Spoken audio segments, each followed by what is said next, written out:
بسم اللہ الرحمن الرحیم۔ السلام علیکم۔ اسکول بیس اسیسمنٹ 2024-25 می ٹرم اردو گریڈ 8 کا آج آپ کے ساتھ گیسٹ پیپر شیئر کریں گے۔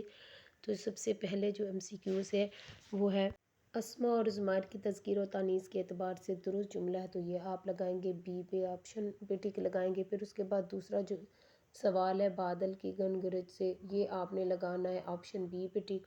نیکسٹ MCQs ہے بلی کے باگو چینکا ٹوٹا، یہ ضرب المثل بولی جاتی ہے جب بغیر محنت کے کچھ مل جائے۔ MCQs نمبر 4 ہے آب حیات، یہ سن کر آپ کے ذہن میں جو نام آتا ہے وہ کون سا ہے، تو وہ آپ نے لگانا ہے حضرت خضر علیہ السلام پر۔ MCQs نمبر 5 ہے عام بول چال کے اعتبار سے درست جملہ ہے، تو وہ ہوگا وہ یوم دفاع کے دن اسکول نہیں گیا۔ اس کے بعد پیراگراف دیا جائے گا آپ کو، درج ذیل عبارت کو غور سے پڑھے اور سوالات کے درست جواب کی نشاندہی کرے۔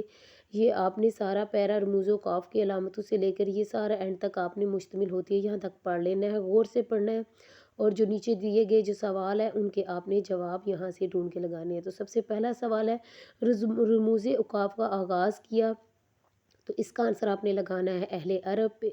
اس کے بعد MCQs نمبر 7 ہے رموز اوقاف سے مراد علامتیں ہیں، تو یہ ہے ایک جملے کو دوسرے جملے سے علیحدہ کرنا۔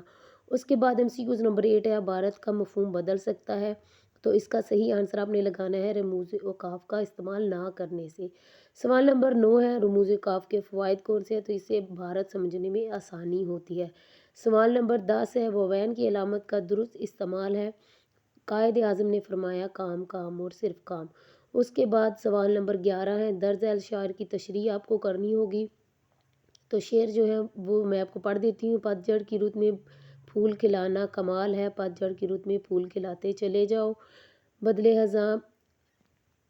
ہزاں فقیر چمن میں بہار سے وہ گیت زندگی سناتے چلے جاؤ۔ پھر اس کے بعد آپ کو ایک موضوع دیا جائے گا جس پہ آپ نے مضمون لکھنا ہے، مہنگائی ہے موضوع اس کا، تو آپ وہ اپنی بک سے بھی یاد کر سکتے ہیں، اور اشعار کی تشریح بھی آپ اپنی نوٹ بک سے یاد کر سکتے ہیں جو آپ کو ٹیچر نے لکھوائی ہے۔ پھر اس کے بعد سوال نمبر 13 ہے درج ذیل اور نظم پارے کو سنیں اور پوچھے جانے والے سوالات کے جواب دیں، نظم پارہ بروکس میں شامل ہے۔ تو آج کا گیسٹ پیپر ہمارا کمپلیٹ ہو گیا، مجھے دے اجازت، اللہ حافظ۔